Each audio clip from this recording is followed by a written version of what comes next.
Hello, everyone. It's TaVona Denise here, physical therapist, life coach, rebel on a mission to save as many PTs as I can from burnout, boredom, and glass ceilings. And thank you again for joining me. Today, we are talking about how to feel better without quitting your job, leaving the profession, or telling your boss to shove it. Okay, I'm joking, but I'm kind of serious, right? Because this thing can be stressful at times. And I have found so many people who are feeling disempowered. And I want to show you how to feel better. I want to share with you one tool that my mentor shared with me that changed absolutely everything for me. When I say everything, I do mean everything. And I don't make a whole lot of promises or bold claims like that. So stick with me on this one. Let's see here. Recently, I was a guest on the Cash PT podcast with Aaron LeBauer, which was so much fun. If you haven't heard it, you should totally go to lebauerconsulting.com/50. I'll put it in the comments because the spelling of his name is kind of difficult. But if you go to his website, you will hear the conversation that we had. Hey, Felicia. You will see, instead of bye, Felicia, right? Crack myself up. Okay, anyways. So you will hear the conversation that we had. And we talked about a number of things. But one of the quotes that he pulled from our conversation is that no circumstance or situation has to change for me to feel better. And that is the message that I want to share with everyone who's feeling burned out, disempowered, struggling, stuck, frustrated. No circumstance or situation has to change for you or for me to feel better. And I'm going to show you today exactly how to do that, okay? So I've worked with so many therapists, PTs, OTs, speech language pathologists who feel like they need to change jobs or they need to quit PT and go try something else, or they need a new boss to feel better. I was in this exact situation one time where everybody just said, hey, the boss sucks. He needs to be out on his ear. Once he's out, we'll feel better. 6 months later, after he left, they didn't feel better. And so that was a powerful illustration of how that circumstance, situation, or person changed and these people didn't feel better. And I remember one time telling a friend of mine that I think this is just, maybe Atlanta's not for me. I'm going to go out to California, do some travel work and see, maybe I need more sun or something. And he said something very powerful to me that I won't forget. He said, wherever you go, you take you with you. And so what he meant by that is if I take my same level of thinking, my same attitudes, mindset, all of this with me to the next place, and I haven't changed me, then I'm going to find myself in the same situation, potentially wherever I go. And so, one, I want to say, hey, Lynn, good to see you. I want to say, one, the energy that you carry from being upset about your current situation, you take with you to the next place. And then two, once that honeymoon period is over, and the psychology books say that it lasts about 2 years, once that honeymoon period is over, if you haven't learned how to change your mindset and your perspective, you're going to be in the same place, which is what my friend was telling me, and he was so right.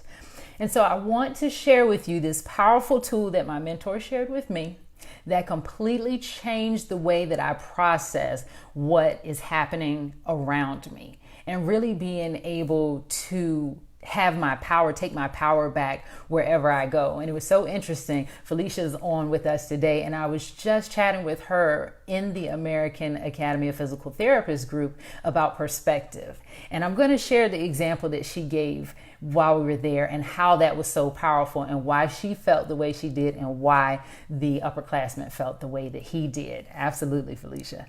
And so this tool that I'm about to share with you is responsible for all the results I create in my life. And I say me, but I also mean you.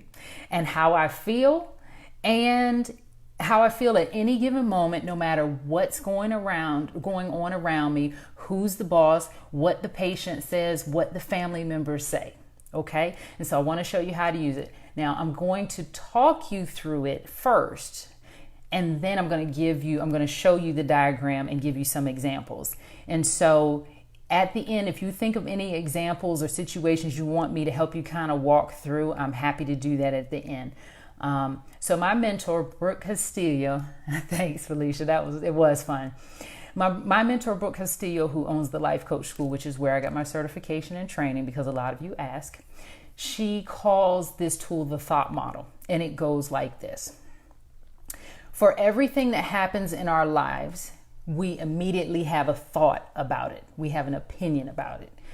And what we choose to think about that circumstance causes us to feel a certain way.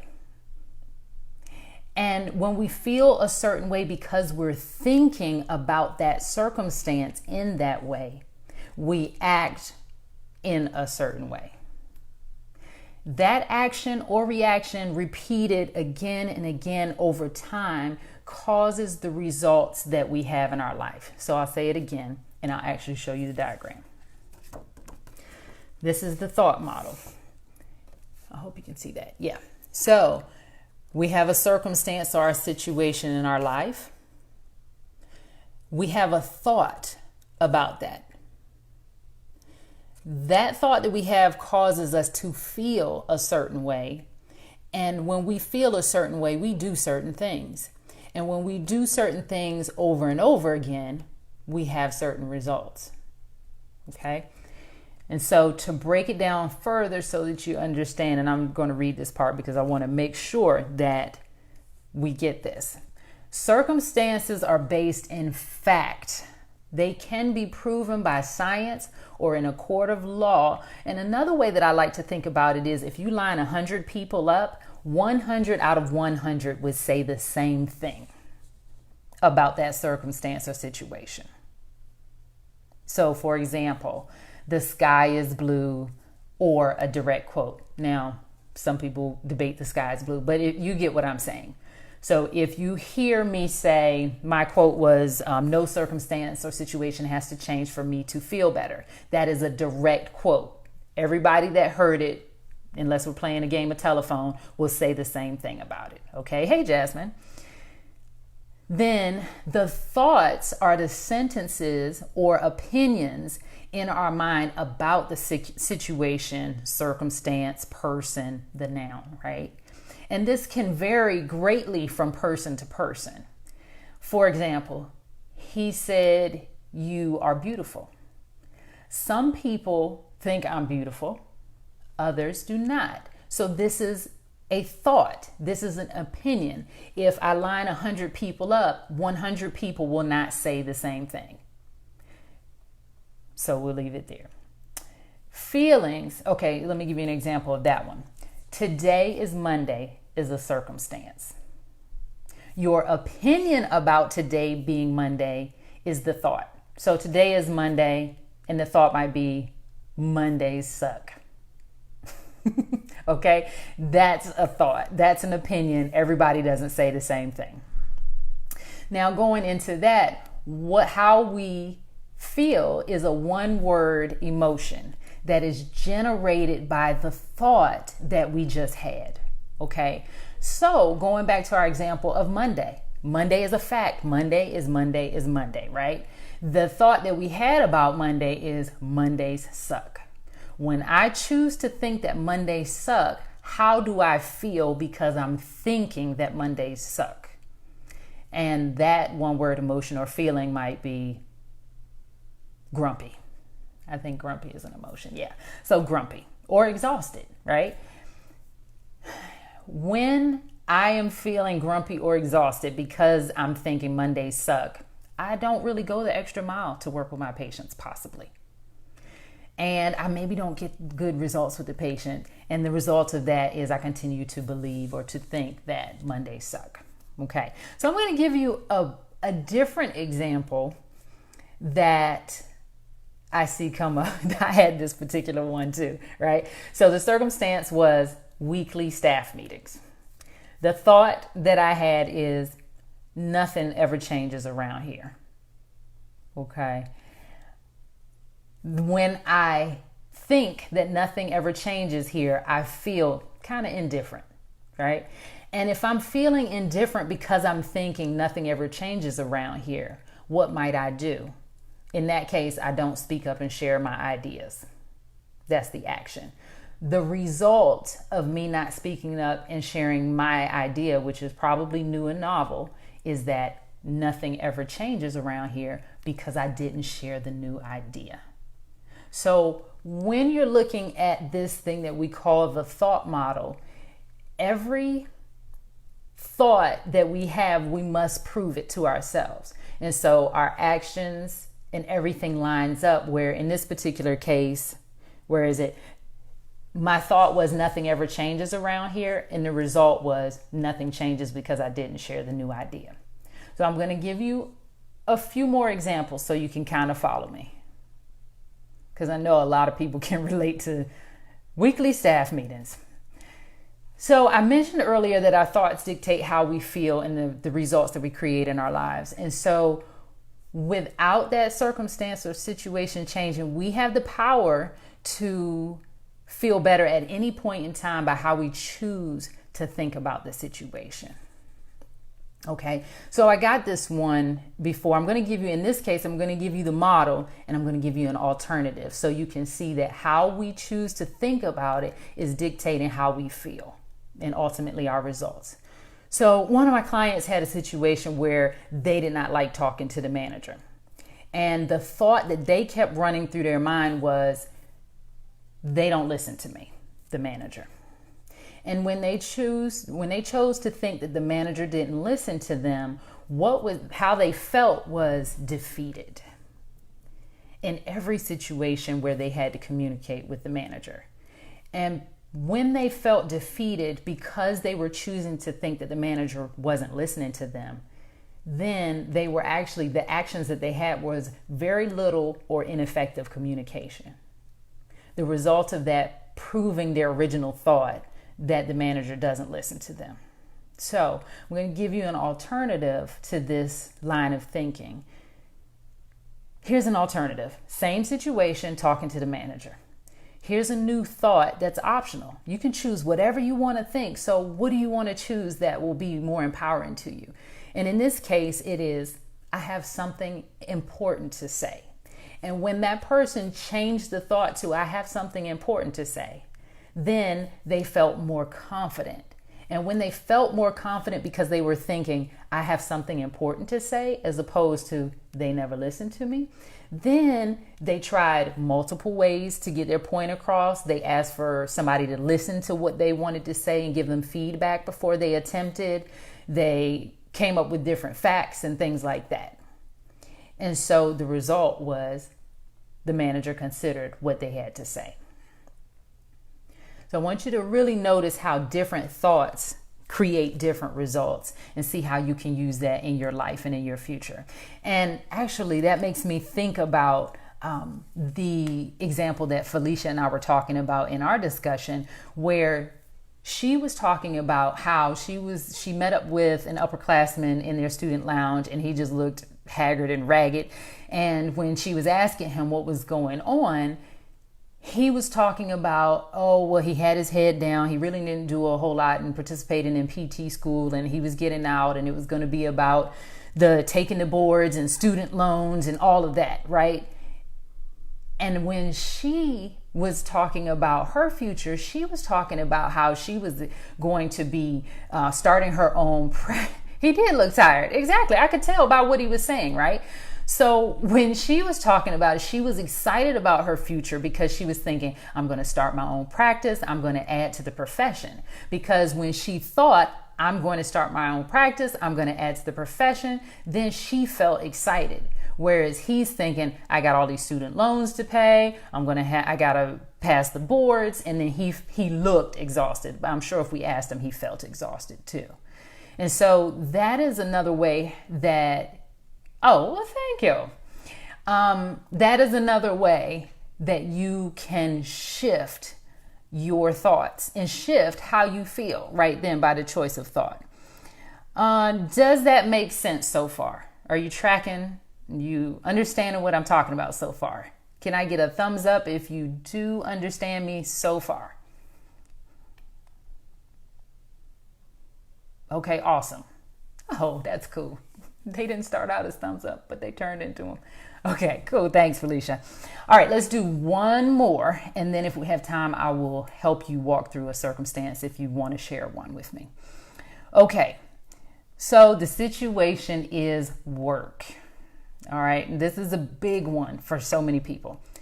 And here's a thought that has come up a lot of times for many people. So this, I think, comes up a lot more for experienced therapists, but maybe for the new grads too. The thought that this client kept coming to me with was, I already know what I'll be facing.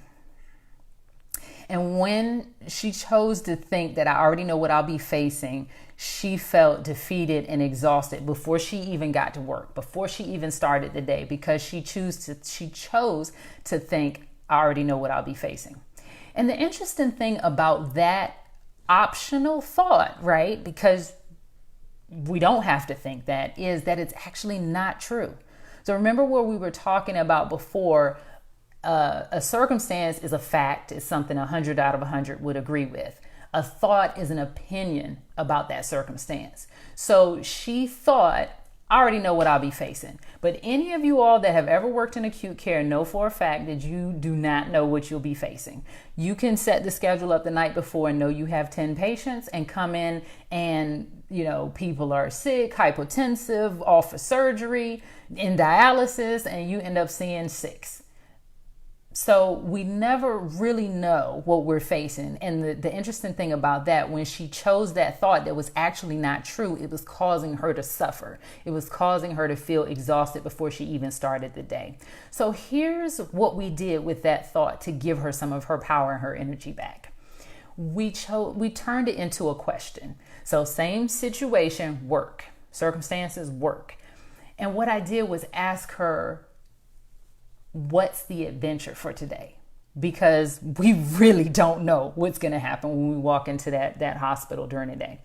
And when I asked her that question, she kind of said, I kind of feel excited, right? Because instead of it being, I already know what I'm facing, what's the adventure for today? You could have your little demented patient that's throwing urinals across the room, hopefully not.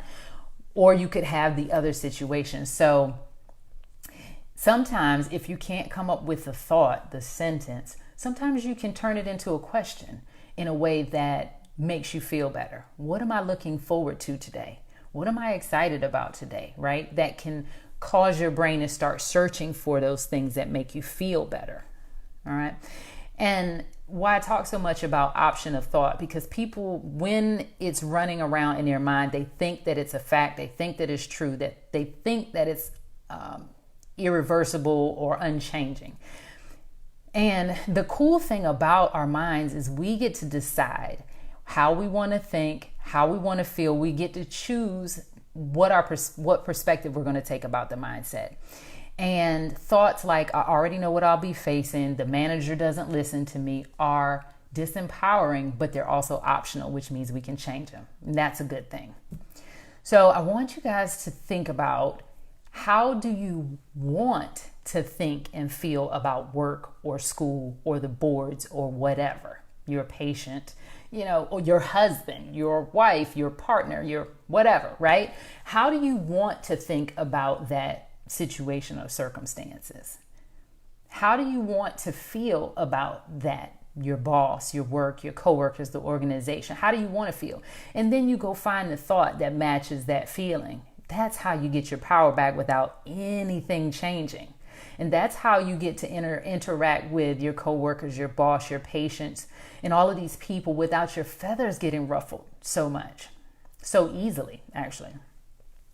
And so I wanted to take a question. If anybody has a specific circumstance where they're not really feeling so great about it and they want to share a thought that they're having that, or a feeling that they're having about it that doesn't feel the best. If anybody has one of those, I'm happy to take it. If not, I will go straight into your mission should you choose to accept it. There's a little lag time, so I'll give it a second.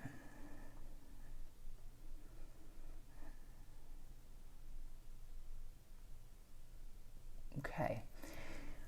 All right. So I don't see anything coming up, but I do want you to consider this exercise. So your mission, should you choose to accept it this week, is what I call the 5-minute journal exercise, the thought download. And so what you do in this exercise, this is how you find out what you're thinking about a situation or a circumstance so that you can change it if you want to. With the thought download, let's take, for example, your boss. Just an example. You can put whatever you want to at the top. My spouse, my partner, my kids, my boss, my job. A lot of us put, right? So at the top of the paper, put, I don't have a sheet of paper here, but at the top of the paper, put the circumstance or the situation that you are feeling some kind of way about, that you want to get out from under. And then set a timer for 5 minutes. And then for 5 minutes, just go to town. Write everything that you want to, that you're thinking about that situation, that person, that circumstance. For 5 minutes. Don't stop. Just dump it all out of your brain. Don't judge it. Don't try to change it. Just put it out on the piece of paper. Then when the timer goes off, here's the magic. Here's the next part. Once it's outside of your mind, you can look at it a little more objectively. And when you look at all of those sentences that you've written down on that piece of paper, right, you get to look at it and say, well, is that true or not? Most of the time it's not. And then if it's not true, do I want to continue to think like that? Is that thought serving me or causing me to suffer, right? And you'll find, and what I've found a lot of times too, is sometimes I'll write something out and I immediately scratch through it after the timer goes off, right? And write not true. And just seeing it and knowing that it's not true just gives me a lot of relief sometimes. And sometimes it takes a lot more work. So as you're going through and you've written everything down, the timer goes off after 5 minutes and you examine those thoughts. Now, so we know about SOAP notes, subjective, that was the thought download. Objective, what of this is true and what is not true? And then the things that are not true, scratch through them. Now there at times, thanks Felicia, at times there are going to be some thoughts on here where you're like, but it feels true. Or, but I'm struggling with this one. I want you to circle that one. Circle that one. And ask, why is that bothering me? And or do I want to continue to think this way? Because that will give you so much of your power back. Okay. And I think that's enough homework for one day, right? So if that's your home exercise program, to do the thought download, 5 minutes, top of the paper, whatever the circumstance is, boss, job, whatever, and go to town.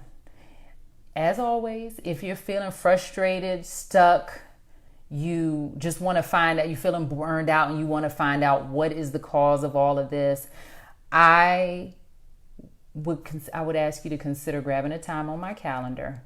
And all you have to do is go to bit.ly.com, bit.ly.com/end PT burnout. All of it's lowercase. Consider getting on my calendar. If you do the exercise and you're having trouble with one of these exercises, feel free to jump on my calendar and we'll work through it together. Hey, Julie, we'll work through it together. Okay.